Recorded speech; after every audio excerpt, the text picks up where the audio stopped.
fellow travelers, Mark here with Wolters World, and today we're going to answer a question that Sara, one of our fellow travelers, sent us, asking about airline travel with a wheelchair. And so we actually reached out to our friend Joe Kleiner from wheel.travel on Instagram, and he put together this video to help us out. Hey everybody, my name is Joe Kleiner. I was born with a disability called spina bifida, and I use a wheelchair to get around. Now, I love to travel, so what I've got for you today are my top 5 don'ts of airline travel for those of us who use wheelchairs. Right off the bat, my first don't is don't pack more bags than you can easily carry by yourself. For me personally, I only bring 2 bags when I travel. I've got my carry-on, which is essentially just a small gym bag that I can sling over my shoulder and rest on my lap. And then I've got my checked bag, which is a small hard-body suitcase on wheels. Now, with my checked bag, because it's on wheels, I can push that in front of my wheelchair and actually steer myself just by moving that suitcase in the direction that I want to go. It works really well for me, but try some different things and see what works for you. Now, my second don't goes along with the first, and that is don't forget to pack your essential items in your carry-on.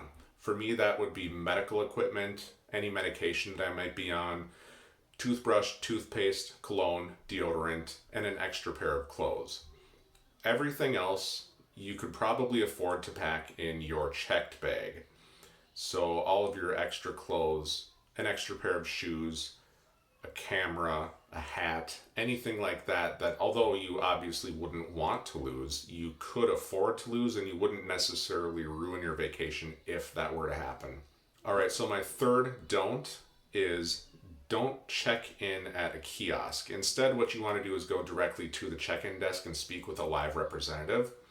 The reason you want to do that is because having a disability, you're going to have certain questions, concerns, or accessibility requests that you want to be sure to get straightened out before you even go through the process of trying to get through security and make it to your gate.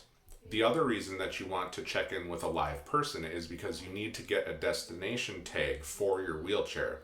And this is especially important if you have a connecting flight.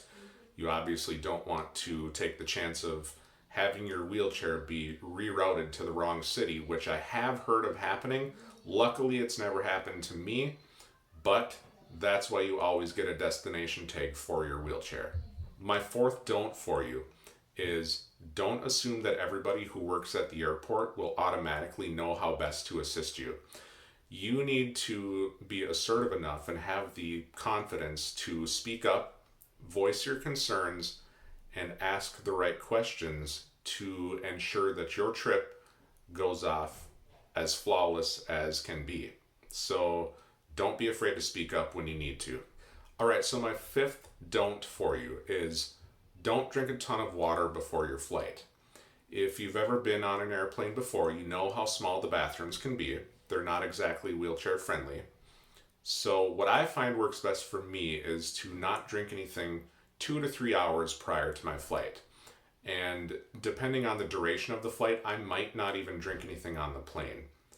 That's probably not feasible for everyone to do, and I understand that. This is just what works best for me.